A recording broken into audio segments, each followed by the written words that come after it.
Today, obviously, it's easy to feel good about sitting here, and I think everybody knows, Rawle obviously announced that he's returning to school.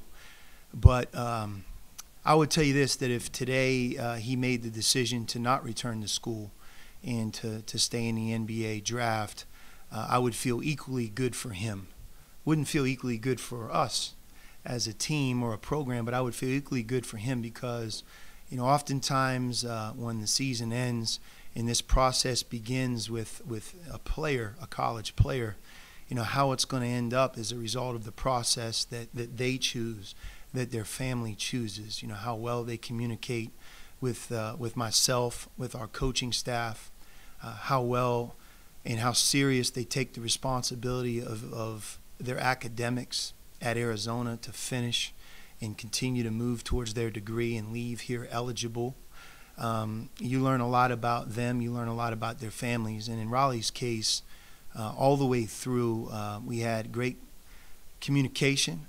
It started right after our last game in the NCAA tournament, and it didn't end until really the last day or two. So we stayed in contact, I think in a healthy way, because when these guys are out there, I also think they need their space. But, I feel really, really good about him returning for the obvious reasons. But from my perspective, I also wanted to share just really how proud of him I am. And not only that, but just how thankful, I think we are as a basketball program to have a family, him and his mom, how they went through this process is how I think we all would hope that it works. And, everybody's different.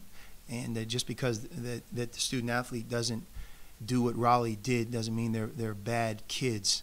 But this process went, I think, as smooth as any that I've been in. Being from Brooklyn and playing with the Brooklyn Nets, having the opportunity to try out with them and seeing their facility, it was a great experience. I actually saw Rondé Jefferson. Rondé was there when I was out there. So, it was great to see the alumni of U of A. And I think that, that workout was fun. It's crazy to think that just a year ago it was my first college game, and I was nervous as ever. I was scared. This time around, I think the first game I'll be confident, I'll be ready, and I'll just have faith that my team knows that we all have experience and we have depth. We have a great recruiting class, and we have great leaders coming back next year, and I think that our team is going to be special. So much I think of college basketball, it's about recruiting those that aren't here yet. And that's very, very important, especially with how many players leave your program on a yearly basis now. But I don't think there's anything that's more important than a returning player, especially if that returning player has a great attitude, number one, and also is talented. And in Rawle's case, we not only get a talented veteran player back, but we also get somebody that I think is hungry in a good way, determined in a good way. And, I'm anxious for him to be one of our team's leaders this year.